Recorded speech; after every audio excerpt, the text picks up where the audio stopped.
नमस्कार विद्यार्थी मित्रांनो. तर विद्यार्थी मित्रांनो, तुम्ही जर येणारी महाराष्ट्र एम-बी-ए सी-ई-टी 2026 एक्झामिनेशन देण्याचा विचार करत असाल, तर हा व्हिडिओ तुमच्यासाठी अत्यंत महत्त्वाचा आहे.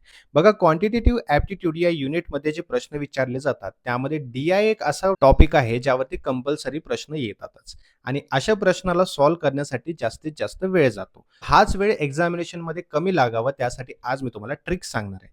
तर हॅलो विद्यार्थी मित्रांनो, सी-ई-टी बाय ग्लोबल ऑनलाईन चॅनलवरती मी तुमचा एज्युकेटर निहाल स्वागत करतो. विद्यार्थी मित्रांनो, आजच्या व्हिडिओमध्ये आपण 2023च्या परीक्षेमध्ये विचारले गेलेले डेटा इंटरप्रिटेशन वरील पाय चार्ट स्पेशली प्रश्न डिटेलमध्ये डिस्कस करणार आहोत. पाय चार्ट वरील प्रश्न कसे सोडवायचे, कमीत कमी वेळेमध्ये ट्रिक्स काय वापरायचे, या सर्व गोष्टी आजच्या व्हिडिओमध्ये समजणार आहेत. त्यामुळे सर्वांनी हा व्हिडिओ शेवटपर्यंत पाहायचा आहे. पुढे जाण्याआधी अत्यंत महत्त्वाची गोष्ट तुम्हाला सांगू इच्छितो. विद्यार्थी मित्रांनो, तुमच्या येणाऱ्या एक्झामिनेशनमध्ये 160 प्लस तुम्हाला स्कोर घ्यायचा असेल, तर त्यासाठी तुम्हाला प्रिपरेशन बूस्टअप करणं तितकंच गरजेचं आहे. कारण एम-बी-ए-सी-ई-टी एक्झामिनेशन देणारे विद्यार्थ्यांची संख्या ही खूप जास्त असते आणि टॉप कॉलेजमध्ये ॲडमिशन घेण्याचा जो कट ऑफ आहे तो खूप हाय असतो आणि सीट्स खूप लिमिटेड असतात. सो तुमचं प्रिपरेशन अगदी लेव्हल अप व्हावं, त्यासाठी 9 फेब्रुवारीपासून आपली लाईव्ह बॅच सुरू झालेली आहे. यामध्ये तुमचा संपूर्ण सिलेबस लाईव्ह लेक्चर्समध्ये कव्हर केला जातो. लाईव्ह सेशन्स सोबत तुम्हाला recorded sessions, notes, mock test या सर्व गोष्टी तुम्हाला मिळतात, जे की तुम्हाला एका ॲव्हरेज स्टुडंट पासून एक टॉपर बनण्यामध्ये मदत करतात.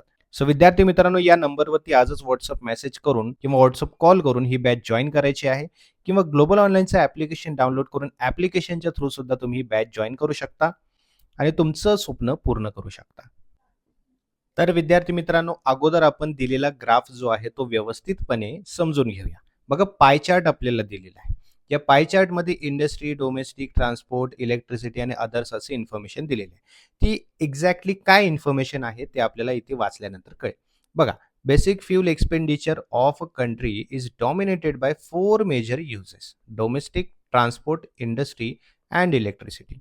एका कंट्रीमध्ये फ्यूल एक्सपेंडिचर जो आहे तो 4 गोष्टींनी व्यापलेला आहे. एक म्हणजे इंडस्ट्री, दुसरा डोमेस्टिक, ट्रान्सपोर्ट आणि इलेक्ट्रिसिटी. ठीक आहे. In 1992 the total amount of energy used was equivalent to 600 million tons of coal. बघा, आता एक गोष्ट लक्षात घ्या. सर्कल जो असतो तो सर्कल किती डिग्रीचा असतो? सर्कल असतो 360 डिग्रीचा. बरोबर आहे? आणि यामध्ये 110 डिग्री जो आहे तो इंडस्ट्रीने व्यापलेला आहे. 45 डिग्री डोमेस्टिकने, 80 डिग्री ट्रान्सपोर्टने, 105 डिग्री इलेक्ट्रिसिटीने आणि उर्वरित जो भाग आहे 20 डिग्रीचा तो बाकी अन्य गोष्टींनी व्यापलेला आहे. आता याचाच अर्थ काय आहे? 360 degree is equal to 600 million ton असा याचा अर्थ आहे. मग 180 डिग्री झालं तर 300 मिलियन झालं, है ना? 90 डिग्री म्हटलं तर 150 मिलियन टन झालं, असा त्याचा अर्थ आहे. मग यामध्ये इंडस्ट्री 110 डिग्री आहे तर 600 पैकी किती? डोमेस्टिक 45 डिग्री आहे तर 600 पैकी किती? ट्रान्सपोर्ट 80 डिग्री आहे तर 600 पैकी किती? असं आपल्याला कॅल्क्युलेट करावं लागेल. जसा प्रश्न विचारला जाईल तशा पद्धतीने. आता या इन्फॉर्मेशनच्या आधारावरती आपल्याला काही प्रश्न विचारले गेले होते एक्झामिनेशनमध्ये. ते आपल्याला आता इथे पाहायचं आहे. मग प्रश्न जसा असेल तसा आपण सॉल्व्ह करू आणि उत्तर देण्याचा प्रयत्न करूया. चला. तर पहिला प्रश्न काय म्हणतोय बघा. What is the difference between energy used for domestic purposes and other purposes in a country in 1992? बघा, डोमेस्टिक पर्पजेस आणि अदर्स, है ना, 45 डिग्री आणि 20 डिग्री याच्यात काय विचारलं आपल्याला? याच्यामध्ये डिफरन्स विचारलेला आहे. ओके. आता याच्या आधी काय करावं लागेल? 45 डिग्री हा काय आहे? डोमेस्टिकचा आहे आणि 20 डिग्री हा अदर्सचा आहे. याचा अर्थ 25 डिग्री हा आपल्याला रिमेनिंग मिळतो. बरोबर आहे? या ठिकाणी आपल्याला अगोदरच सांगितलं होतं की 360 degree is equal to 600 million ton. बरोबर आहे? मग आपल्याला तर 25 डिग्रीचा काढावा लागेल. बरोबर आहे ना? आपल्याला काय विचारलं इथं? What is the difference between energy used for domestic purpose and other purposes in a country? है ना? आता आपल्याला डिग्री विचारलंय का की पर्सेंट विचारलंय? काहीच विचारलंय. तर आपल्याला मिलियन टनमध्ये काढावं लागेल. सो 25 डिग्रीचं काढावं लागेल, है ना? मग 25 डिग्री इज इक्वल टू 600, है ना? 600 मिलियन टन दिलेलं आहे आपल्याला, है ना? डिवायडेड बाय 360, है ना? इंटू 25 असं आपल्याला करावं लागेल, है ना? 25 इंटू 600 करा. किती होतात? बरोबर आहे? 15,000 डिवायडेड बाय 360 केलं. हा 0 गेला, हा 0 गेला. 6 6 36, 6 2 12. उरले किती? 3. 6 5 30, 250 डिवायडेड बाय 6 केलं. 6 1 6, साइन चौक 24, 1 उरला, है ना? झाले किती? 10. 6 1 6, राईट. उरले किती 4. आता 4ला तर भाग जाणार नाही 6ने, त्यामुळे पॉइंट द्यावा लागेल. 40 होणार. बरोबर आहे. 6 36, परत 4 उरला. याचा अर्थ 40 झाला. 6 36, 4166. ओके. सो 4166 हे उत्तर येतंय. ऑप्शनमध्ये बघा 3.33 आहे. चुकीचं आहे. 4167 आहे. मग अप्रॉक्स घ्यावं लागतं आपल्याला. त्यामुळे ऑप्शन बी 4167 हे राईट आन्सर येतं. ओके. अशा पद्धतीने सॉल्व्ह करायचं. पुढील प्रश्न बघा. The energy consumed for other purposes is approximately what percent of total energy consumed for other four major uses in 1992 was. ठीक आहे. बघा प्रश्न नीट समजून घ्या. काय विचारलंय की अदर जो 20 डिग्री आहे हा या चारीच्या टोटल जितके आहे याचे किती पर्सेंट आहे असं विचारलंय. आता अदर किती आहे 20.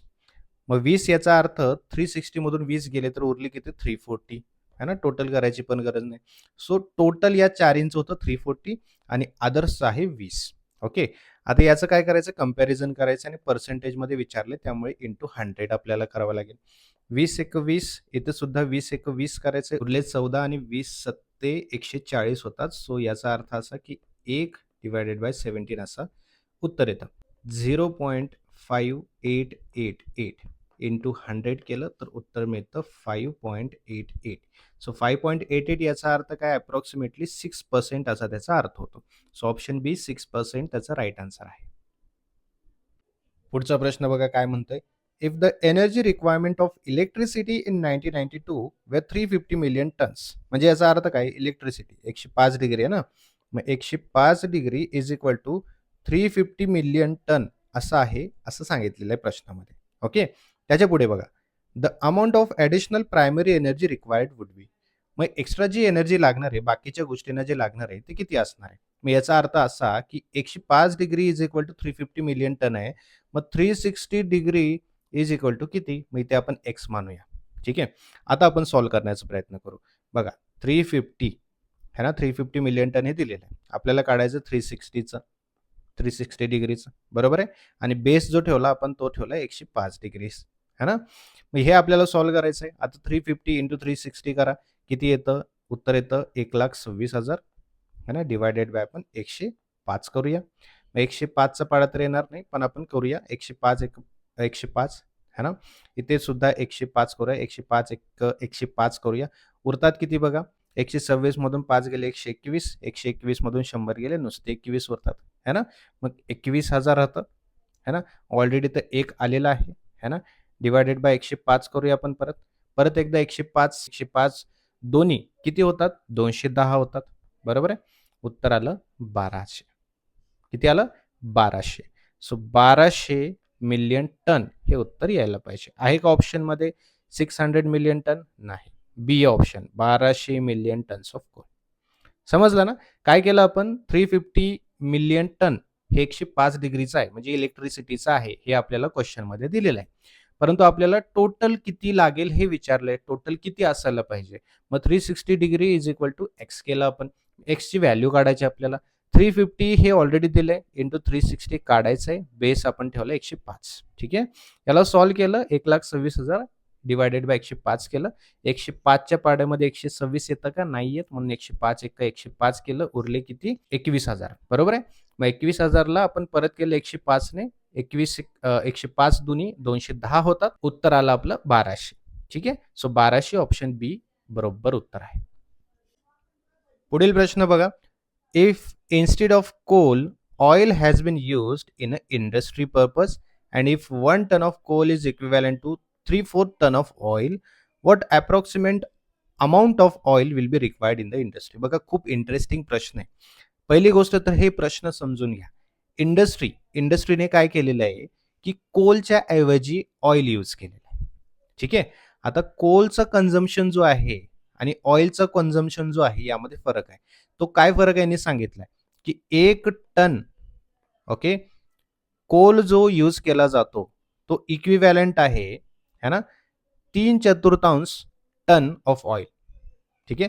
म्हणजे 1 ton is equal to 3/4 ton of oil. म्हणजे याचाच अर्थ काय 0.75 असणार आहे ना. 0.75 टन हे ऑइल असणार आहे. आलं लक्षात. मग आपल्याला सॉल्व्ह करायचंय. काय करावं लागेल? इंडस्ट्रीचं कन्झम्पशन किती आहे? 110 डिग्री आहे, 110 डिग्री आहे. मग 110 डिग्री डिव्हायडेड बाय 360 है ना, इंटू 450 येणार आहे. 450 कसं आलं बघा? 0.75 आपल्याला हे मिळालेलं आहे, है ना? इंटू 600 टन मिलियन टन आपल्याकडे ऑलरेडी दिलेलं आहे, है ना?